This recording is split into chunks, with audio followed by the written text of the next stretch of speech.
This morning, the National Transportation Safety Board begins a second day of hearings looking into what went wrong in that tragic midair collision between an Army helicopter and an American Airlines plane near Washington's Reagan Airport back in January. 67 people were killed.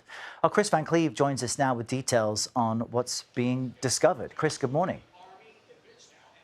Well, good morning. There was clear frustration on the part of the NTSB directed at the FAA and the Army for years of warning signs that were missed, close calls at this airport that went unaddressed, and for the families attending, it was an emotional day. We watched them wipe tears as a dramatic new video played.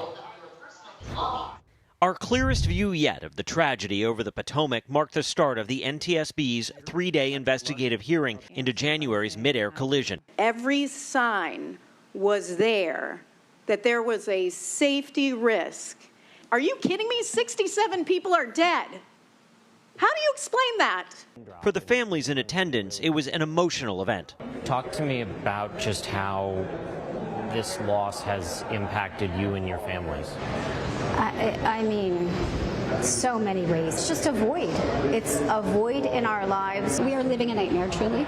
Cindy Elliott and Rachel Steen lost their nephew. Lovey Stovall's son was also killed in the crash. We know it won't bring them back, but we want accountability, and there needs to be major changes across the board. The hearing is focused on investigators' unanswered questions. At the time of the crash, the helicopter should have been flying below 200 feet, but it was at least 70 feet higher.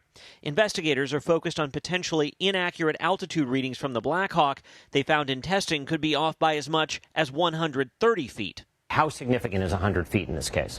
It's significant in this case. Helicopter Route 4, which went along the Potomac, in that area, we calculated that the margin of error was 75 feet. So a 100-foot difference is significant. The Army confirmed flight tracking technology most aircraft use daily was turned off.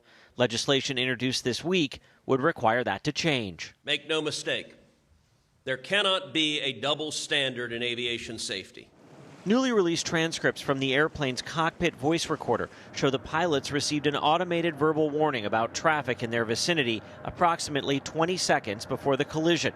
Less than 2 seconds before impact, the pilots shouted out an alarm. Flight data indicates they tried to climb aggressively in an attempt to avoid the helicopter. Tim Lilly's son Sam was the airliner's co-pilot. Sam was a good pilot, and he would have been trying to fly that aircraft all the way to the bottom. Now, it is possible these helicopter pilots did not realize they were as high as they were, Errol, because of that altimeter we learned about. But also when we got the transcripts from their black box on the helicopter, it becomes apparent these two pilots never saw this airplane, even in the moments right before this collision. And we learned in 2022, an FAA working group talked about moving the helicopter path further away from the airport. And ultimately, that action was never taken, despite thousands of close calls between airplanes and helicopters here at DCA.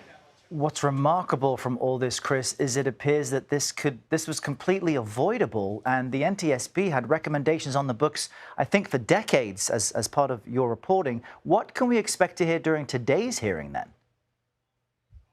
You know, you got some of the sense of the frustration from the board chair there in our story. Changes in aviation safety are almost always written in blood. So there were signs that were missed, and it takes an accident often for people to act. Today, the NTSB is going to focus on training and procedures for air traffic control around this airport, so expect to hear a lot more about some of those close calls. In the afternoon, they're going to do a deep dive in collision avoidance technology. All right, important to watch. Kris Van Cleave, I know you have the latest. Thanks for joining us there from DCA. Sure thing.